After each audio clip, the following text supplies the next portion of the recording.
Alors, monsieur Boumaz. Donc vous répondez pas? Mais dites donc, vous pourriez quand même avoir la correction de répondre au moins par l'intermédiaire de cette Assemblée à ceux qui n'étaient pas. Donc en fait, ici on se réunit pour rien. Ce qui a été dit à la métropole, c'est acté, puis ensuite là on fait quoi? Monsieur Boumaz, vous avez la parole, vous avez 5 minutes. Monsieur Boumaz, vous avez la parole. Bon, allez, on va reprendre un peu. Votre timer a commencé. D'accord, il n'y a pas de souci, monsieur le maire. Monsieur le maire, ou plutôt je parlerai à Philippe Sorel, l'ancien candidat pour la mairie de Montpellier en 2014. Philippe, ce dossier, cette affaire, ce feuilleton n'est qu'une synthèse qui définit très bien le personnage que vous êtes. Il y a ce côté technique de ce dossier, mais je pensais qu'il y aurait eu un débat à ce sujet entre vous et monsieur Delafosse, ancien adjoint à l'urbanisme, l'homme qui valait 19 millions d'euros.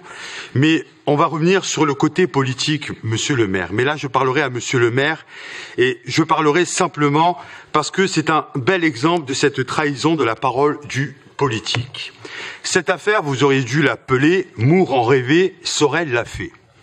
Moore voulait le faire, mais il a perdu les élections. Sorel n'en voulait pas, mais lui a gagné les élections. En plus, il l'a fait. Je vous vois arriver, monsieur le maire, à préparer vos réponses.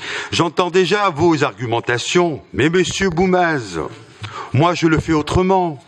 Soit. J'entends aussi votre argumentation lors des réunions publiques. Si vous n'êtes pas content, votez contre moi. Soit.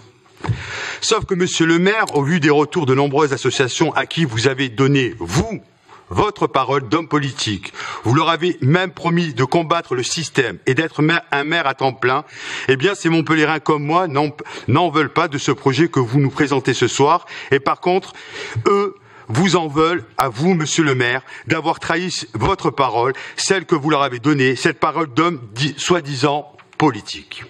Ces citoyens, ces riverains, ces Montpelliérains ne veulent pas de ce projet de bétonisation, qu'il est loin de ce fameux Central Park que vous leur avez promis. Ils vous demandent, premièrement, de le rénover, deuxièmement, d'y rajouter des équipements, et troisièmement, simplement de les écouter, car leurs propositions que j'ai lues sont là pour faire battre le cœur de notre ville et non pas de l'euthanasier comme vous êtes prêts à le faire.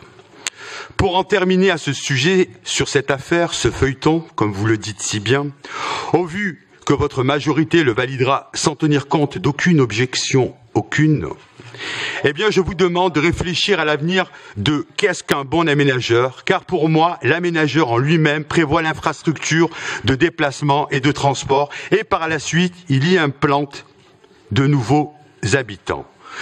Ce qui n'est pas le cas aujourd'hui, monsieur le maire. Et pour fermer cette parenthèse de ma conclusion, une question, quid? Les locaux commerciaux dans ce quartier, est-ce que vous prévoyez pour les locaux commerciaux dans ce quartier un droit de préemption renforcé dans la ZAC? Voilà, monsieur le maire, ce sera tout.